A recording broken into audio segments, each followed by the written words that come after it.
શેરબજારમાં રોકાણની લાલચ આપી મેદરપુરાના એન્જિનિયર પાસેથી લાખો પડાવી લેનાર વધુ બેને અમદાવાદથી સાયબર ક્રાઇમની ટીમે ઝડપી પડ્યા છે. સાયબર ક્રાઇમ પાસેથી મળતી માહિતી મુજબ મેદરપુરામાં પીરછડી રોડ પર રહેતા એન્જિનિયર કૃણાલે નોંધાવેલી ફરિયાદમાં જણાવ્યું હતું કે ગત 7 ડિસેમ્બર 2023ના રોજ તેના મોબાઈલ પર અજાણ્યા નંબરથી વોટ્સએપ પર મેસેજ આવ્યો હતો અને અજાણ્યાએ પોતાની મીલા કે રોય તરીકે ઓળખ આપી શેર માર્કેટમાં ટ્રેડિંગ કરવાની લોભામણી લાલચ આપી હતી. જય અને જોન ગ્રુપ એડમિન છે તે ગ્રુપમાં કૃણાલને એડ કરાયા હતા અને જય તથા જોન જે ટિપ્સ આપતા હતા તે શેર અપર સર્કિટમાં ચાલ્યા જતા હતા.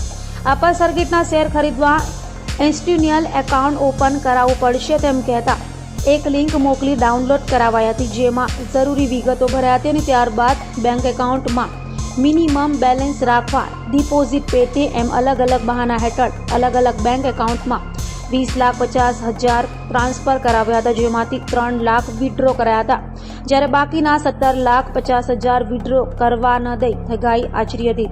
કૃણાલે આ મામલે સાયબર ક્રાઇમમાં ફરિયાદ થતાં પોલીસે કમિશનની લાલચમાં બેંક એકાઉન્ટ ભાડે આપનારા સુરતના આરોપીઓની ધરપકડ કરી હતી, જ્યારે આ ગુનામાં વોન્ટેડ અમદાવાદના નરડો ખાતે રહેતા રોનિત નારણ મોડિયા અને અમદાવાદ કણભાના વિરેન્દ્ર વિશ્વનાથ સોમકુંવરેને પણ ઝડપી પાડ્યા હતા. તો આ બંનેએ પણ કમિશનથી બેંક એકાઉન્ટ ભાડે આપ્યા હોવાની કબૂલાત કરી હતી.